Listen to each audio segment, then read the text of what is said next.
Vou tirar o óculos. Estamos ao vivo. Olá! Então, queridos, quem está chegando, muito bem-vindos. Eu sou a Natália, sou médica dermatologista e a gente está começando mais um Momento Pele Ciência. Aqui nesse canal eu ajudo colegas dermatologistas, residentes em dermatologia, quem está se especializando na área a se destacar profissionalmente, se mantendo atualizados e promovendo a saúde da pele de seus pacientes. Se você acha que você é essa pessoa que quer se manter atualizada, que quer dar um passo a mais na vida profissional, que se preocupa em consumir conteúdos com base científica, então fica aqui comigo que hoje a gente vai ter mais uma conversa muito legal sobre bases dermatológicas. Então, não é aquela base de maquiagem, não, a gente não fala sobre bases de maquiagem para quem está chegando e é leigo na dermatologia. Tem uma base de maquiagem. Não, gente. A base é o que a gente usa, é o veículo que a gente usa quando a gente vai manipular um dermocosmético, um cosmético, ele tem que ir numa base. Então, por exemplo, a vitamina C. A vitamina C, ela pode vir em creme, em gel, em spray, em loção, em solução. Então, e isso muda muito o objetivo, o foco do tratamento, a disponibilidade do ativo. Então, é nesse assunto que a gente vai entrar hoje, a gente vai conhecer, então, bases dermatológicas, vai ser a nossa conversa de hoje, para que você tenha uma prescrição aí mais assertiva, mais eficaz, que o paciente tenha uma melhor experiência, porque nesses detalhes que moram a excelência do nosso tratamento. Lembrando que esse momento é um momento para você aprender, você que está acompanhando aqui. Eu tô aqui realmente para trazer algo que vá mudar para você, um conhecimento que você vai conseguir implementar amanhã mesmo no seu dia a dia, na sua rotina de consultório. Então, sinta-se muito à vontade para perguntar, tirar suas dúvidas, compartilhar a sua experiência, a sua opinião, porque eu acredito que é assim a gente consegue exponenciar, né, o nosso conhecimento, o nosso tempo aqui de estudos. Eu peço desculpas porque eu tô meio gripada, então tô meio um pouco fanha, vocês vão observar aqui, não sei se já observaram. E eu fiz umas anotações para nossa aula de hoje. Vou pegar aqui o reflexo do computador no óculos. Essa lente aqui não é anti-reflexo, ó. Aí vocês vão ler minhas anotações lá atrás. Vou me afastar aqui um pouquinho para não ficar muito incômodo. Então, a gente vai falar hoje sobre bases dermatológicas. E olha que interessante. Eu estudando, revisando aqui as bases para conversar nessa live com vocês, peguei uma anotação minha de uma historinha sobre as bases dermatológicas. Lá na antiga Grécia, durante o Império Romano, senta que lá vem a história, Galeno de Pérgamo, em 200 depois de Cristo, desenvolveu um precursor dos modernos cremes para a pele a partir da mistura de cera de abelha, óleo de oliva e água de rosas. Então, Galeno fez essa misturinha de cera de abelhas, óleo de oliva e água de rosas. Com essa mistura ele deu o nome de unguento refrigerans. Perdoem o meu latim, mas é esse o nome. E que até hoje é usado na dermatologia. Eu não sabia, conhecido como cold cream. Quem é que trabalha aí na dermatologia, quem é dermatologista que conhece cold cream? Nossa, eu tinha um professor na residência que amava. Tudo ele mandava a gente prescrever em cold cream. Principalmente produto para as mãos, hidratante de mãos. Põe cold cream. E a gente consegue perceber pela formulação desta base que é uma base bem oleosa, né? Então ela tem um componente oleoso bem grande, porque tem cera de abelha e óleo de oliva. Mas que interessante que essa misturinha, quando em contato com a pele, ela emulsifica, libera a fase aquosa e dá uma sensação de refrescância, né? Então essa fase aquosa, a fase da água de rosas, e aí esse geladinho foi que fez com que desse essa sensação de refrescância que nomeou a base de cold cream, a gente usa até hoje. Então, por que escolhemos falar de bases dermatológicas? Eu vim observando ao longo das minhas lives, do contato com os meus alunos do meu curso Pele 3C, que há um grande interesse em aprimorar as habilidades na prescrição, na formulação de produtos. É realmente uma área muito interessante da dermatologia, porque permite a gente personalizar os nossos tratamentos, a usar ativos que a gente não tem prontos na indústria, a personalizar, a deixar um tratamento mais especial, a usar a criatividade, brincar então com os ativos que a gente tem à disposição. Então realmente é uma ferramenta que traz um diferencial muito grande para o profissional que sabe manipular.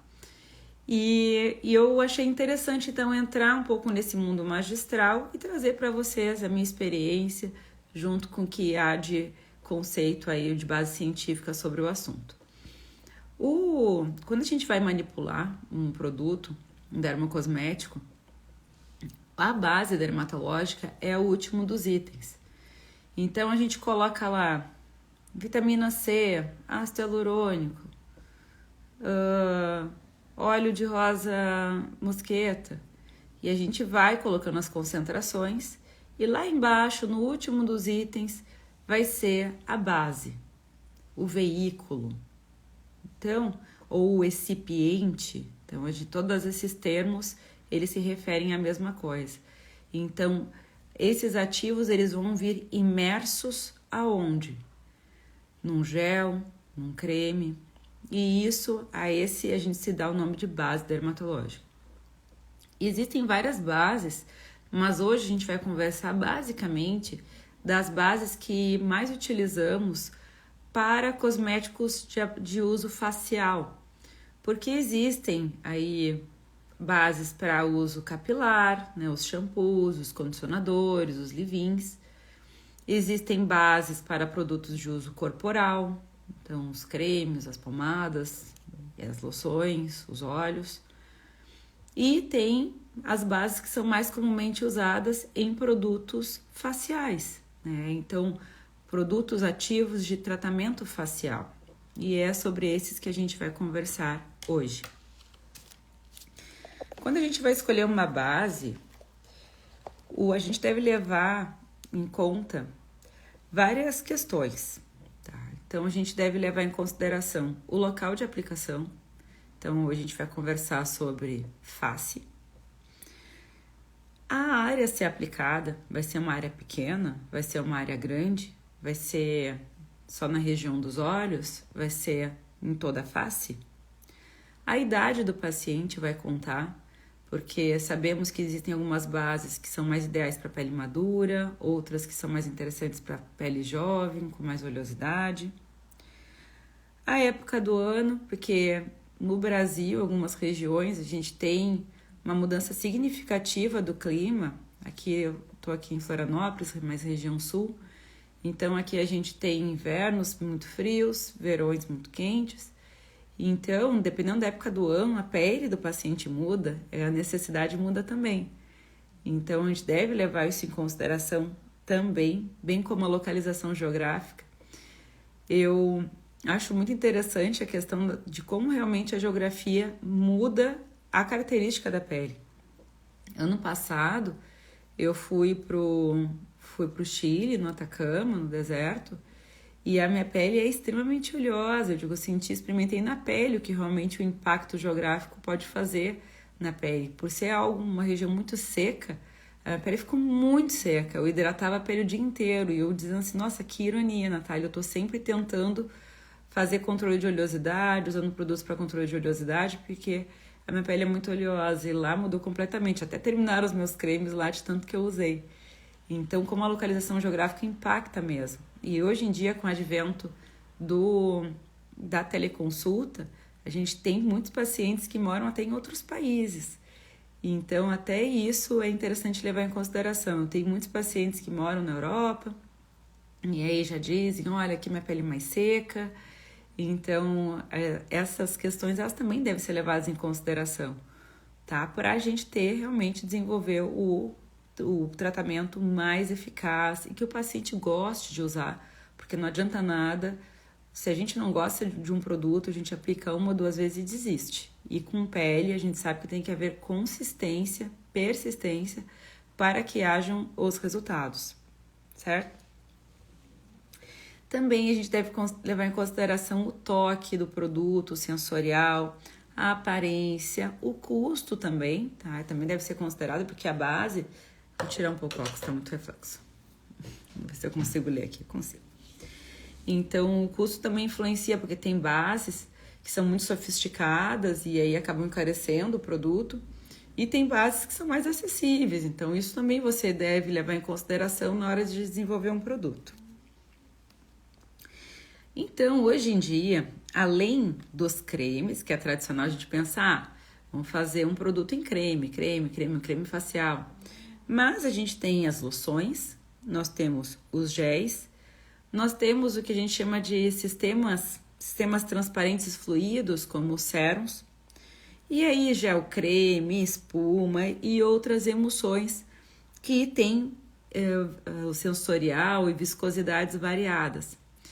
Então, a gente vai conhecer esses básicos, né? A gente conhece, então, o que mais se usa em face, sem dúvida, são os géis, o gel creme, o sérum e, eu digo assim, o creme está dentro das emulsões. E as emulsões aí a gente tem de diversas concentrações, que é o que eu vou explicar agora, assim, diversas proporções entre água e óleo. Então, a gente vai ficar mais ou menos, basicamente, dentro dessas. Só que além dessas básicas, tá? Então, eu vou repetir para não ficar confuso.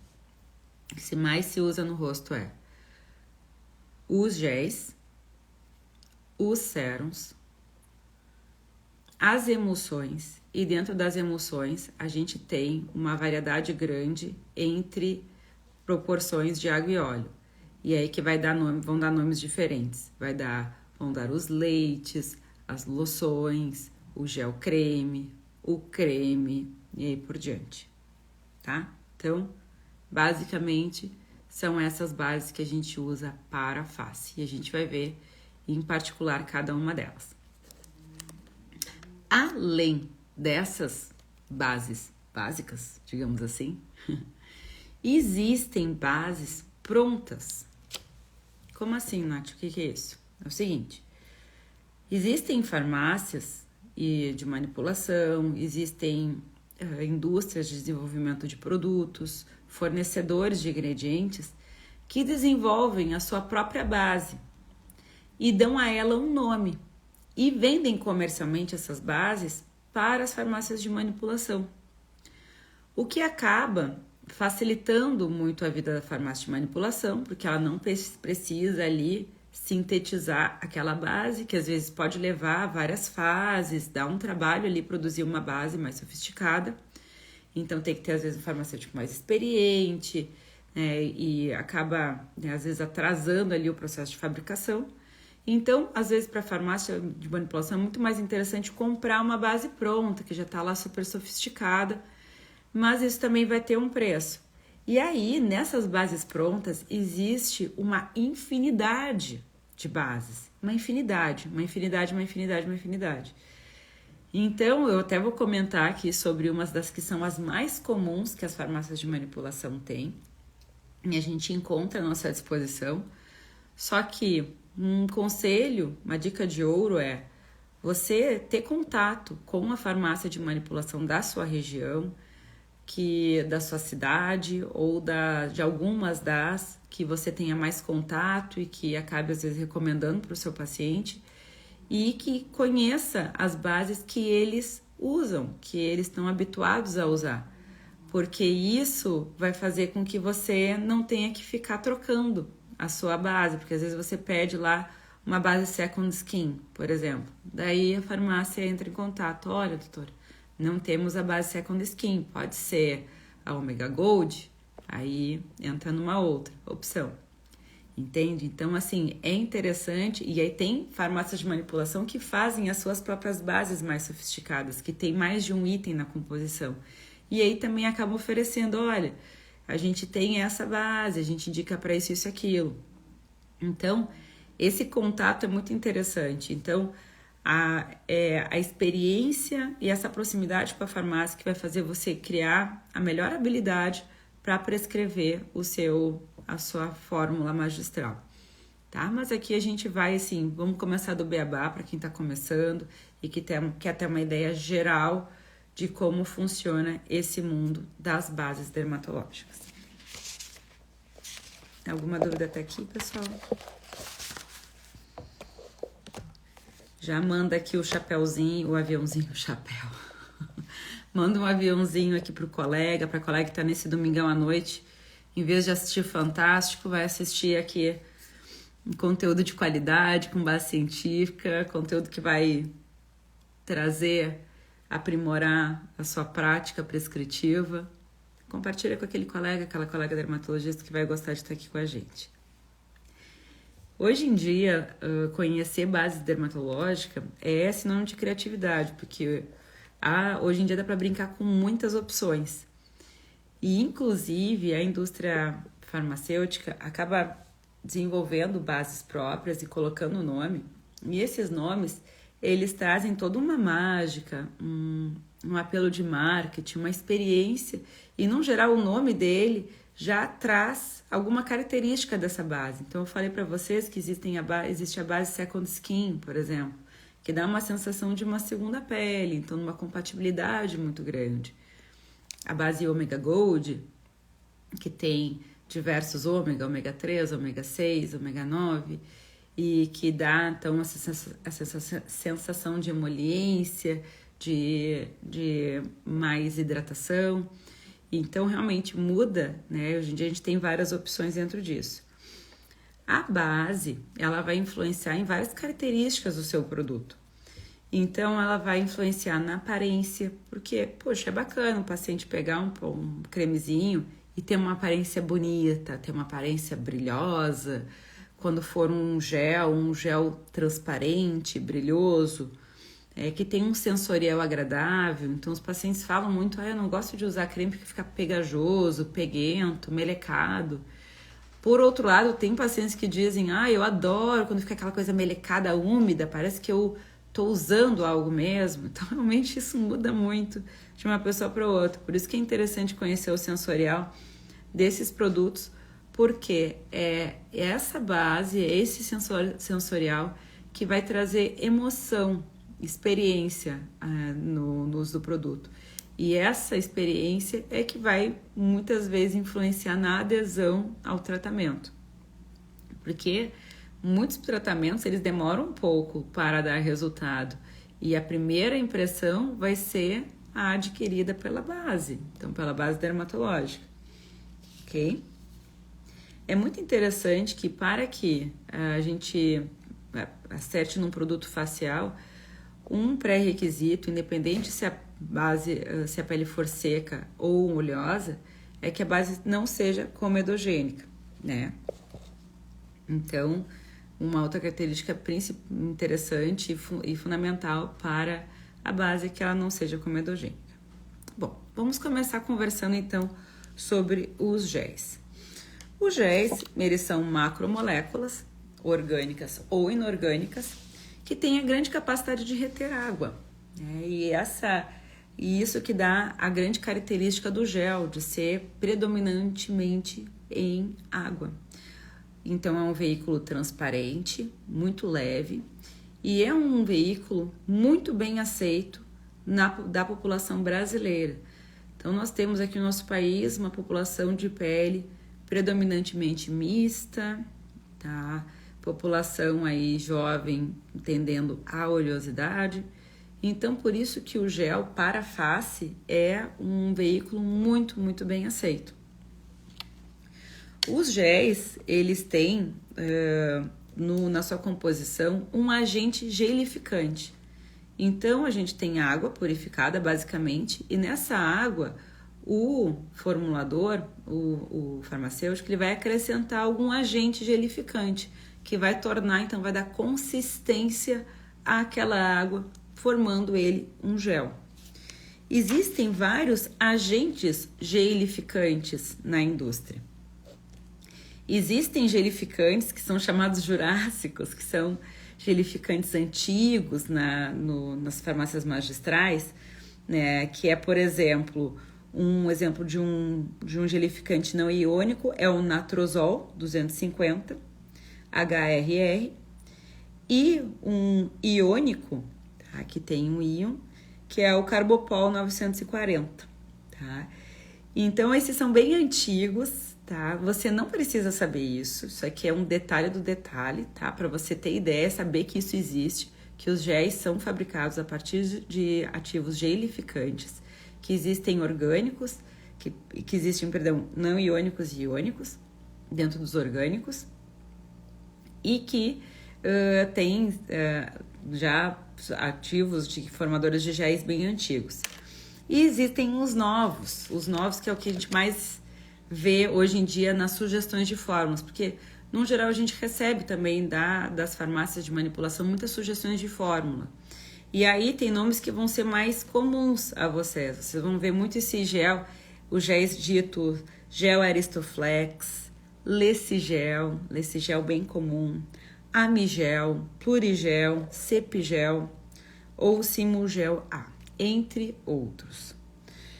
O que vai mudar um pouco de um gel para outro é a questão de compatibilidade com ativos.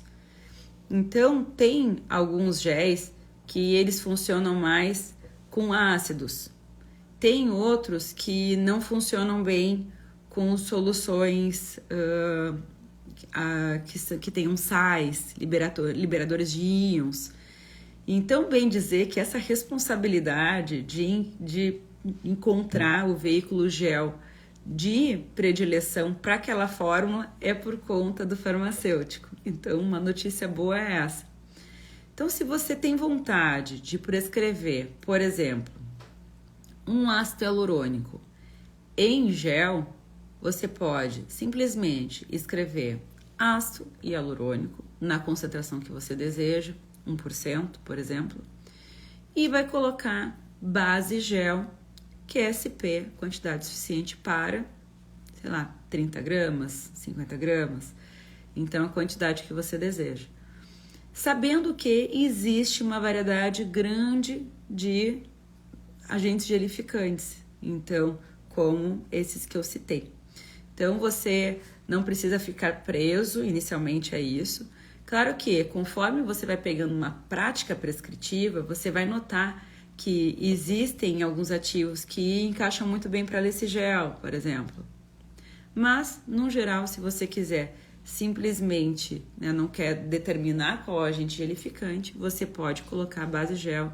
E se você tem aí uma farmácia de confiança que você costuma indicar aí na sua região, com certeza eles vão escolher aí o melhor veículo em gel para a sua prescrição. Quando a gente vai entrar nas emulsões, as emulsões a gente entende o quê? Que as emulsões, elas têm uma fase óleo e uma fase água, tá? Então a emulsão, ele é o match, ele é o combinho dos dois. E a depender da quantidade de água ou de óleo, isso vai puxar a emulsão mais para uma característica ou mais para outra. Lembrando que o que faz a junção dessa água e desse óleo, a gente chama de tenso ativo. Então, as emulsões, elas vão ser bases que contêm um tenso ativo. E o que é um tenso ativo? Então, é uma molécula que vai linkar, que vai juntar essa fase óleo e água. Por que é importante saber isso? Porque existem os tensoativos iônicos e os não iônicos. Tá? Lembram daquela história da bioquímica, lá da química, que tem um íon, tá? E os que não têm íons soltos? Então, o ideal para a pele, para que seja menos irritativo, é que o tensoativo seja não iônico. Mas existem alguns ativos que não são compatíveis com essa base não iônica. Se ele não for compatível com base não iônica, o ideal é que essa base, então, que ela seja uma base catiônica, tá? Do que aniônica. Então, assim, ó. Ah, não, perdão. Vou corrigir aqui minha colocação. Quando o ideal para a pele, tá? É que quando a gente tenha que usar um tenso ativo para a pele, para que não seja irritativo, é que ele seja não iônico. Se não der para usar uma base não iônica, porque existem alguns ativos, alguns ácidos, por exemplo, que não são compatíveis, aí a gente tem que usar um iônico. E aí esse íon pode ser um cátion, um íon positivo, ou um ânion, um íon negativo. E aí, no caso, o menos irritativo é o ânion, é a carga negativa, tá? Os catiônicos são os mais irritativos, são que a gente usa para shampoo, né? Aí, um exemplo de tenso ativo aniônico é o creme Laneige. Lembram do creme Laneige? Pois é. Bom, as emulsões, conforme a sua viscosidade, ela pode se classificar em leite, quando ela for mais fluidinha. Se ela for um pouquinho mais consistente, ela vai ser uma loção cremosa. Se ela for um pouco mais consistente, ela vai ser um creme. Então, isso vai influenciar na questão da área, da espalhabilidade. Então, por exemplo, assim, eu quero fazer um produto que seja para corpo, para que eu espalhe pelo corpo todo. A loção cremosa, ela vai espalhar mais fácil, então tem a ver com a espalhabilidade. Quando é uma área pequena, eu quero que seja só, por exemplo, na área de cotovelos, ou na área de mãos, ou na área dos pés, que fique restrita ali, que não fique escorrendo, que fique ali, pegue e grude. Aí você vai pegar, então, e formular em creme, dá mais consistência, certo? Mas a gente sabe também que, conforme vai ficando mais denso, ele tem a ver também com a questão de mais oleosidade, mais óleo na composição. Então, pode tornar o produto mais pesado. Isso também deve ser levado em consideração. Tudo bem até aqui, pessoal? Dentro das emulsões, é que a gente tem a maior parte dessas bases prontas da indústria farmacêutica que eu conversei com vocês. Então, assim, existem bases que são prontas, que tem aí diversos itens na composição, que são, por exemplo, a base Second Skin, a base Omega Gold, a base Hydra Fresh, a Equilibrium, a Touch Me Soft, a Espumil, tá? Que são bases muito, muito tradicionais. Tá? E que mais? E existem também as bases especiais, né? Por exemplo, assim, tem bases que chamam Eye Contour, creme light, creme soft, creme de iogurte, tá? Que são bases que elas referenciam sensorial, não necessariamente tem o alimento, por exemplo, chantilly iogurte, não significa que tenha isso, é só o sensorial remete a esses ativos, a essa experiência, ok? Depois, essa live, ela vai ficar, se vocês quiserem, essa live vai ficar salva aqui no nosso feed. E aí, se vocês quiserem, tá? Quem quiser saber dos componentes dessas bases prontas, tá? Da Second Skin, da Omega Gold, me manda um quero aqui nos comentários, quero que eu me comprometo a mandar o arquivo com a composição dessas bases, tá? Porque realmente é muita coisa, tá? Então, assim, se eu for mandar falar isso aqui pra vocês, vocês vão ficar loucos comigo, tá? É uma base realmente bem grande. Mas eu mando, tá? De curiosidade, quem quiser saber para que serve, o que é mais indicado, para que eu uso a base Second Skin, para que eu uso a base Omega Gold. Depois a gente pode fazer uma live só específica sobre essas bases especiais, mas a gente tá falando do básico, tá? E, por último, os sérums, né? Então, quando a gente vai falar de dermocosmético para face, o sérum hoje em dia é o mais usado, tá? Tanto é que a gente vai ver, eu colocaria assim, ó, sérum como um primeiro, que é mais usado, pele oleosa ou pessoas que gostam só de toque bem seco, de rápida absorção, gel. E pessoas de pele madura, ou quando você quer fazer algo mais hidratante, uma emulsão. Aí você vai colocar em loção, quando você quer espalhar mais. Você vai colocar em gel creme, quando você quer um intermediário. Você vai colocar creme, quando você quer algo bem nutritivo, bem concentrado. E eu não recomendo usar em pomada para a área do rosto, tá? E aí, e por que o sérum ele tá ganhando assim muito favoritismo? Porque o sérum ele é um dos mais modernos ativos aí, bases usados na dermatologia. Hoje em dia a gente vê vários produtos que antes eram tradicionais na versão creme sendo modificados pela indústria pela versão sérum. Porque o sérum ele é muito neutro, muito bem aceito, porque ele é levemente hidratante, mas não comedogênico. Ele tem uma espalhabilidade muito boa, então ele tem um sensorial refrescante e ele é praticamente um carreador de ativos. Então, o sérum, ele na verdade, ele é um polímero. Um polímero, tá? Que, para quem não lembra, o polímero ele é formado de vários monômeros. Então, é uma molécula grande que ele mantém aquela base levemente mais consistente do que água, né? Então dá uma certa consistência, ele dá uma fluidez e ele é muito compatível com a grande parte dos ativos. Então o sérum hoje em dia ele é o veículo sem dúvida dos mais bem aceitos, dos mais prescritos quando o assunto é base dermatológica para itens de rosto, face. Então assim, tô em dúvida. A paciente é de pele madura, mas tem acne, eu não quero piorar a acne dela, mas eu quero hidratar. Então, eu digo assim, tá na dúvida, usa o sérum, não vai errar. E aí, por exemplo, se você quiser colocar um ativo hidratante, que é o sérum hidratante, então você coloca ali glicerina, vai colocar o ácido hialurônico, então vai colocar ativos de hidratação para face dentro daquele sérum, vai virar um sérum hidratante. Eu não quero que seja um sérum hidratante, eu quero que só seja um carreador de ativo, eu quero um sérum de ácido glicólico, um sérum de vitamina C, ou um sérum de niacinamida.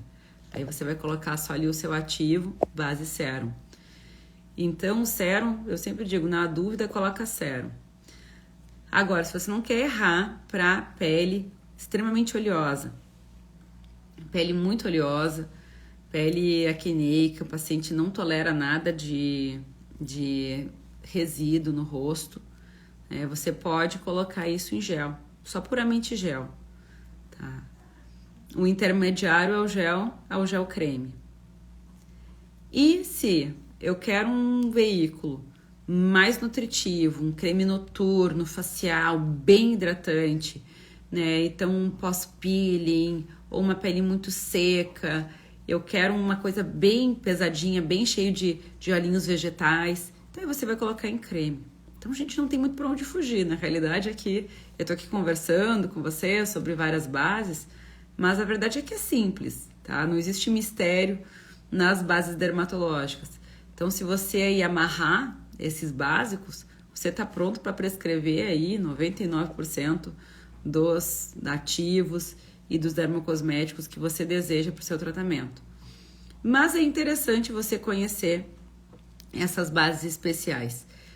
Conversar com a indústria farmacêutica, com a farmácia aqui mais próxima, para saber que bases que eles têm e trabalham. E se você até, por exemplo, não quiser deixar mais livre pro farmacêutico que tem experiência com aquela formulação escolher. Você pode colocar uma base à escolha com uma característica que você queira. Então, por exemplo, assim, eu quero uma base para pele sensível, livre de óleos com um toque refrescante. Você pode colocar isso. Então você pode colocar... Eu escrevo isso, digo assim, as minhas receitas, os farmacêuticos que recebem entendem, porque até agora não voltou nenhuma e eles fazem direitinho o que eu peço. Então você pode colocar assim, Natália, mas eu não quero escolher, eu não sei se para esses 3 ativos que eu nomeei aqui, para minha formulação é melhor um Second Skin, ou um Omega Gold, ou um Hydra Fresh, ou um Admax, eu não sei qual é a base dessas modernas que seria mais interessante.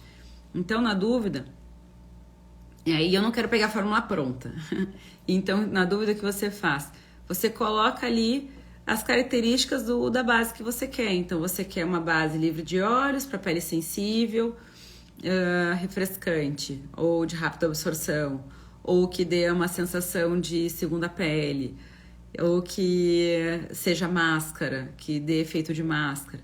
Então, se você especificar assim, muito provavelmente o farmacêutico vai entender o que você está querendo dizer e vai escolher dentro das bases à disposição qual que se encaixaria mais para o seu pedido.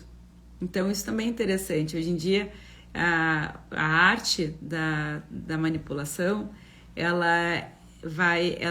acontece de uma maneira potencializada quando há uma conversa, uma troca, um multidisciplinar, uma equipe multidisciplinar por detrás do desenvolvimento daquele produto, daquele tratamento para o paciente.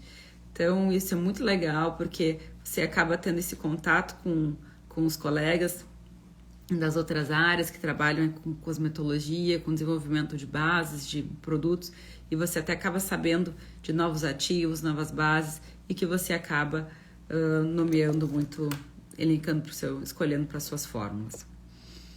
Então, era sobre essas bases que eu queria conversar com você hoje, essa introdução sobre bases dermatológicas. Falaremos ainda sobre essas bases especiais, porque sei que isso deve ter surgido muita curiosidade a respeito delas, porque gera até muita, que mistério, Second Skin, Omega Gold, o que será que tem dentro dessas bases, e é o que mais gera dúvida, eu acredito. Mas antes da gente ir para os sofisticados, a gente tem que entender as básicas. A gente tem que saber fazer o feijão com arroz. Então, se vocês pegaram a ideia base do gel, das emulsões, do sérum, tá dominado. Você sabe prescrever aí o produto que você deseja, vai aí acertar com certeza. Agora quer dar um passinho além, um pouquinho mais sofisticado, aí a gente vai para as bases mais sofisticadas e esse é um papo para uma próxima live. Gostou da nossa conversa de hoje? Então salva aqui essa live para não esquecer, para acessar depois, para revisar quantas vezes você quiser. Compartilha com aquele colega que vai gostar também de saber um pouco mais, aprimorar suas habilidades magistrais. Fico por aqui hoje, nosso mais um Momento Pele Ciência. Vejo vocês na terça-feira, nossa próxima live. Eu sou a Natália, sou médica dermatologista. Nesse canal eu ajudo colegas dermatologistas e residentes em dermatologia a se destacarem profissionalmente, promovendo saúde da pele, se atualizando,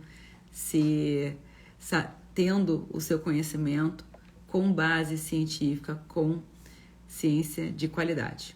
Um beijo grande para vocês, um bom restinho de noite.